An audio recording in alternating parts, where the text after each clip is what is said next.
When my appendix bursts, my parents, my brother, and even my fiancé are all too busy celebrating my sister's birthday. I'm outside the operating room, frantically calling every family member I can think of to sign the consent form, but every call is either ignored or hung up on. After hanging. Part 1. My parents, my brother, and even my fiancé are all too busy celebrating my sister's birthday. I'm outside the operating room, frantically calling every family member I can think of to sign the consent form, but every call is either ignored or hung up on. After hanging up on me, my fiancé, Joel Bram, texts back. Sophie, stop being dramatic. It's Yvette's 18th birthday today. Whatever it is, can wait until after the party. I quietly set my phone down and signed the consent form myself. It's the 99th time they've chosen Yvette Norton, my sister, over me. This time I choose not to care. I'll stop letting their favoritism hurt me. Instead, I'll do everything they ask of me without complaint. They'll all think I've finally learned to be obedient, and they'll never realize that I'm preparing to leave them for good. I stayed in the hospital for 3 days, and for those 3 days, my phone stayed silent. I didn't receive a single call from my family. I didn't call anyone either. I didn't scroll through their Instagram feeds like I used to, trying to keep up with every little update in their lives. Instead, I just quietly rested in my hospital bed and dragged my weak body around for check-ups and payments. Even on the day I was discharged, I didn't tell a soul. I simply packed my own things, endured the pain in my abdomen, and slowly made my way home. When I pushed the door open, the laughter inside the house abruptly stopped.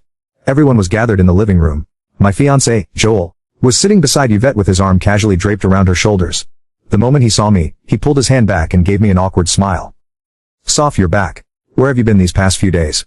My brother, Joshua Norton, let out a cold snort. Where else would she have gone to? She just didn't want to show up to Yvette's birthday party. She always has to ruin things for her since she can't stand seeing Vivi happy.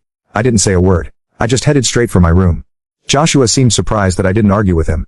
Normally, whenever he accused me of being selfish, I would break down in tears and desperately defend myself. But this time I'd kept quiet. My mom rushed over to me with a glass of juice. "Sophia, we were so busy with Vivi's birthday the other day that we missed your calls. Don't be mad at us, okay?" She placed a glass of mango juice in my hand.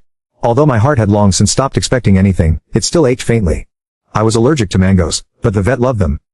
There was always mango, flavored food and drinks in the house because of that, but no matter how many times I reminded them, no one ever remembered that I couldn't have mangoes. I handed the glass back to Mom and quietly stepped back. "I'm not mad. I'll just go to my room." Just as I turned around, a loud noise came from the living room. Dad abruptly stood up and slammed his hand on the table. He screamed, "Why have you been walking around with that sour face ever since you came in? Your mother already apologized and even gave you your favorite drink. What's with that attitude? It looks like we've spoiled you too much." My heart twisted, and even breathing hurt. Tears blurred my vision, but I still lifted the glass from Mom's hand and drank it all in one go. I then gently set the empty glass down and wiped away my tears. I calmly looked at Dad. "Vet's the one who likes mangoes. I'm allergic to them. But it doesn't matter.